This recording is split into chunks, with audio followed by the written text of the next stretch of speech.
Olá, meus amigos, tudo bem? Hoje o assunto é um pouco delicado, mas é muito importante para nós analisarmos e entendermos realmente o contexto aqui histórico, tá?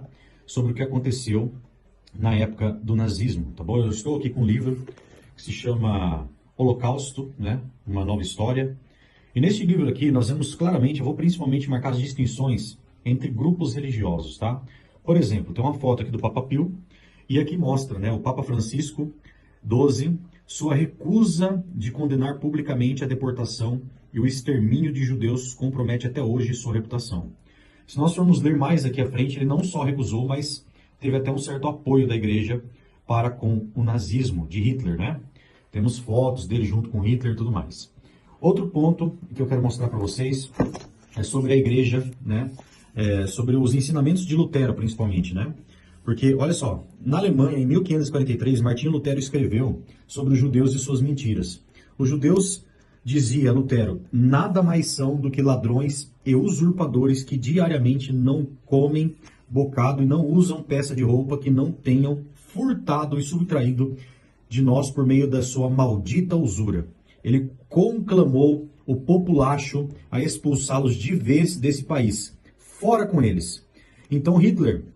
ele usou muito das frases de Martinho Lutero para conseguir convencer as pessoas sobre o assassinato dos judeus, tá? Então podem pesquisar para vocês entenderem o que eu estou falando. Em contrapartida, eu não quero deixar esse vídeo muito comprido, tá?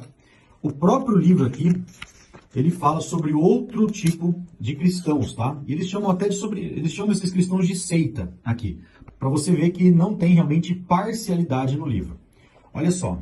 Os membros de outro grupo que os nazistas visaram com maior severidade no final da década de 30 tinham uma condição única entre todos aqueles perseguidos pelo Terceiro Reich.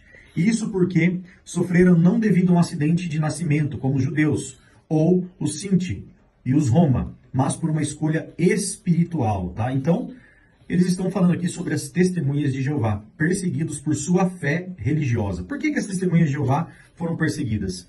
Eles achavam as testemunhas de Jeová absolutamente inaceitáveis, porque elas recusavam a fazer saudação nazista, não permitiam que os filhos aderissem à juventude hitlerista e recusavam a entrar no exército alemão.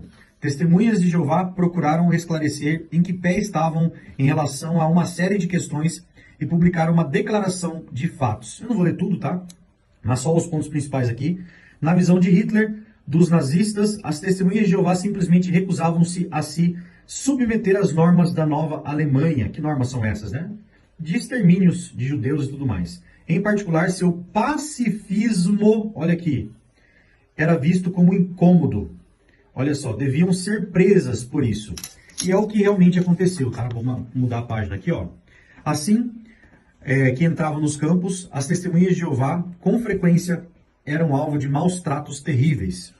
Aqui embaixo fala sobre Rudolf Höss, que é o comandante de Auschwitz, falou aqui, né, liderou as brutalidades dispensadas às testemunhas de Jeová, e fala que as testemunhas, eu não sei falar essa palavra, tá, em esse lugar aqui, superavam qualquer coisa que já tivesse visto, tá? Por quê? Pediram para não serem amarrados de jeito nenhum quando fossem executados, pois queriam levantar as mãos para Jeová. É assim que eu imagino os primeiros mártires cristãos enquanto aguardavam no circo que as feras selvagens viessem destroçá-los. Então, olha o testemunho, né, que as testemunhas de Jeová deram sobre o verdadeiro cristianismo, né, sobre fazer a vontade de Deus da melhor forma possível, sendo pacíficas e não aceitando as brutalidades. E sofreram justamente por isso. Segundo Ross, seus chefes Himmler e Eich ficaram fascinados com o ardente compromisso que as testemunhas demonstraram com sua religião. Em muitas ocasiões, Himmler, assim como Eich, não sei se é Eich que fala, usou a fé fanática das testemunhas de Jeová como exemplo, né? Então eles acusavam a gente de fanatismo, né? Por a gente não aceitar o que a Alemanha estava fazendo com as pessoas. Outros prisioneiros observavam que as testemunhas de Jeová pareciam capazes de lidar melhor do que muitos outros com o sofrimento que suportavam nos campos. Segundo a teoria psiquiátrica, seriam consideradas extremamente neuróticas e até delirantes. Então, alguns psiquiatras da época acusaram as testemunhas de Jeová de serem delirantes, neuróticas, loucas, né? E, portanto, vulneráveis à deteriorização psíquica em tempos de crise. Não foi isso o que viu nos campos. Aqui está falando sobre esse homem aqui, tá? O que ele viu, ó?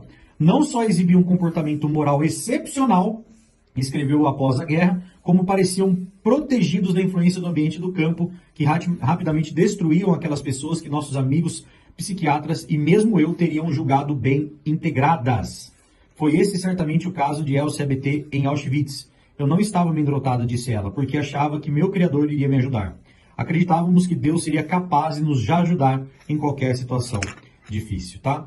Então, aqui mostra, né, a distinção entre as religiões da época do nazismo, né, onde ficaram quietas, outras até com as suas frases ajudaram Hitler a fazer o que fizeram. Em contrapartida, as testemunhas de Jeová foram um grande exemplo de pacifismo, de pessoas comportadas e que não aceitaram de forma alguma e até denunciaram o que Hitler estava fazendo no nazismo. E por isso, justamente por isso, foram perseguidas não porque nasceram judeus, eles eram alemães, mas por não aceitar o que Hitler estava fazendo com o povo.